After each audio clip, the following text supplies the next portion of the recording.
Welcome to today's episode of Money on Your Mind. This is one that I work very closely with a lot of my clients on an individual basis. So it's kind of hard to be able to answer in a big blanket statement, but I will do my best because this is something that you want to make sure that you definitely consult your personal board of directors on so that you are planning specifically for your personal financial situation. That being said, the question is, what do I do with my complex employee benefits? So I'm assuming these complex employee benefits mean employee stock purchase plans, restricted stocks, stock options, deferred compensation. All of these types of things start to dwindle into come into fruition for us in our executive compensation packages. And a lot of times we get to those places and we're like, oh, great, added income. But what does all of this mean? And should I be applying for deferred compensation? Do I want to set aside a piece of my compensation for the future? That being said, you want to understand how does that affect your current standing, any tax situations that you might have currently, and any tax situations you might have in the future. A lot of times we want to defer compensation because we want to think about saving taxes now, but we are in a rising tax environment. So we want to think about what is that implication for us potentially in the future? And are we truly saving taxes? Are we going to be at a lower tax bracket? Are we going to be eliminating some of those things for ourselves? Next, talking about restricted stock options and stock options are like two different things. We've got to understand when we want to exercise them, when they come due, how the tax treatment is. And that's why that's such a personal standpoint.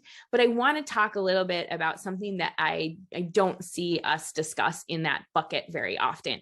And that's just the concentration of company-owned stock.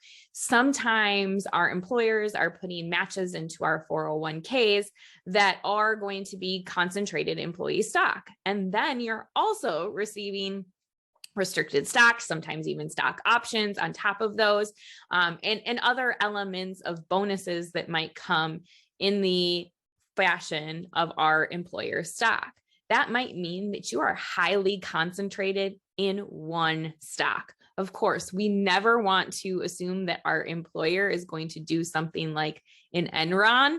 And for those of you that might not have lived during that time frame, it's essentially where all of your accumulated wealth goes away because your company fails and is not around anymore. So now you have no retirement to your name. So thinking about being able to diversify and look at what are the abilities for us to not have to hold so much concentration in one stock. Again, always understanding what are the tax ramifications, both now and in the future, to us holding or selling these types of things. Understand from a tax perspective, are you going to be paying capital gains? Is that coming to you as income? There are different treatments of different types of restricted stock or stock options. So you need to make sure that, again, you're involving your personal board of directors, specifically your CPA and your financial planner. So you're understanding, again, if you're going to be liquidating for an element of either need for those funds or an element of diversification, what are those tax ramifications? And lastly, talking about employee stock purchase plans. Again, I just think that it's an element of understanding, once and for all, what is it that you can afford to do and how concentrated are you already in your employer stock? Are they funding your 401k with that? Yes, of course, we always want to believe in our companies, but understand your overall balance sheet. Usually what we use as a benchmark is that you don't want more than 8% of your entire portfolio in one stock.